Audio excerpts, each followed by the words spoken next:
pulled from the cabs of their trucks and murdered in cold blood. Their bodies left as a signal that a bloody orgy of violence was guaranteed.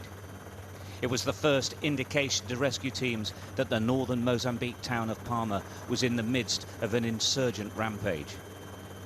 These pictures have never been seen before and were passed to Sky News to show what happened here over the course of the past week and a half and continues. Fires burned across the town as insurgent rebels sacked military installations, banks and shops. The Mozambican army was overwhelmed, attacked from inside the town that had been infiltrated for days. Terrified civilians ran for cover in any compound they could find. The private security company DAG flew helicopters in to try and ferry them out to safety, just a few at a time, while the insurgents attacked and killed. The people praying for rescue fashioned messages on the ground, and that message was simple. Expats and locals gathered here, the Amarula Hotel. Rescue missions had started, but out of fuel, the rescue teams had to pull off by nightfall. Alone and surrounded, they organised a convoy of at least a dozen cars to make a break for the beach, exiting the front gate and turning right. They were immediately ambushed from the trees across the road.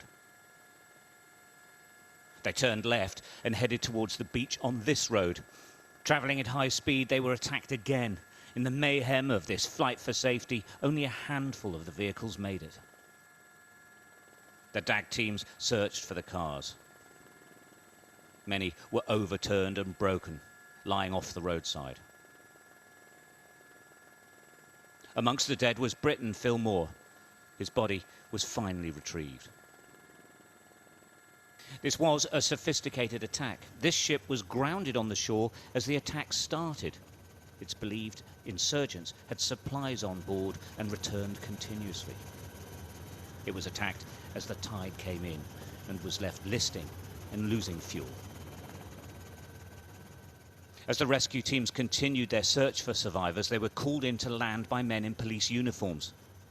The pilots had doubts and came down away from that landing zone. The men disappeared into woods nearby. DAG believe it was an attempted ambush by the insurgents.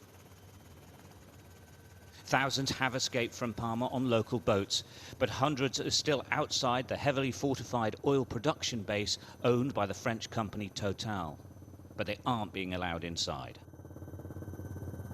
The insurgents are still in the town, their positions attacked near the water's edge.